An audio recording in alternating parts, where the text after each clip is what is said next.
California, Mr. Kiley.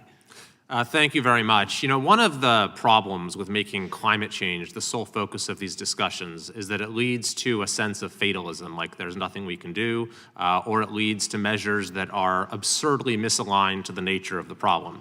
So, for example, in 2020, in the midst of the worst fire season of California history, just unimaginable suffering, the governor, Gavin Newsom, came up with a grand solution, which was to ban gas-powered cars.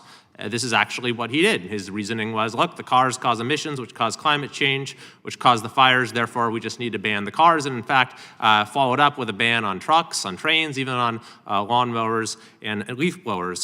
So, Mr. Ring, in your opinion, what is the more effective strategy when it comes to fire prevention? Is it banning cars and leaf blowers, or is it reducing fuel through things like prescribed burns and strategic tree removal?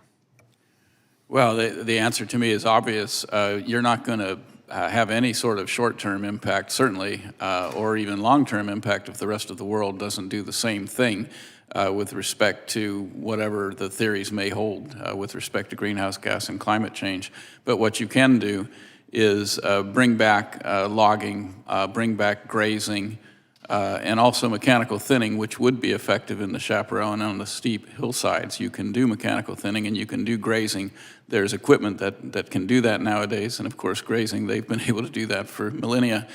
So bringing back logging, thinning, grazing, and prescribed burns is the solution, and a lot of that can be done commercially, which would actually generate tax revenue and good jobs instead of costing hundreds of billions of dollars.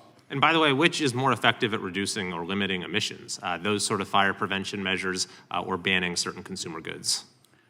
Well, I think banning consumer goods has almost no impact on emissions compared to being able to properly manage our forests and wildlands. And in fact, wasn't there a study showing, and Mr. Greenhut, I think you can speak to this, that in the 2020 fires, the emissions that were let out there was twice as much as any savings California had for, what was it, the previous 16 years, so we're undermining any gains we're making in every wildfire. That's right. I'll just close by pointing to an example that was brought up earlier. My district was hit by one of the most devastating fires in state history, where hundreds of people lost their homes in Grizzly Flats.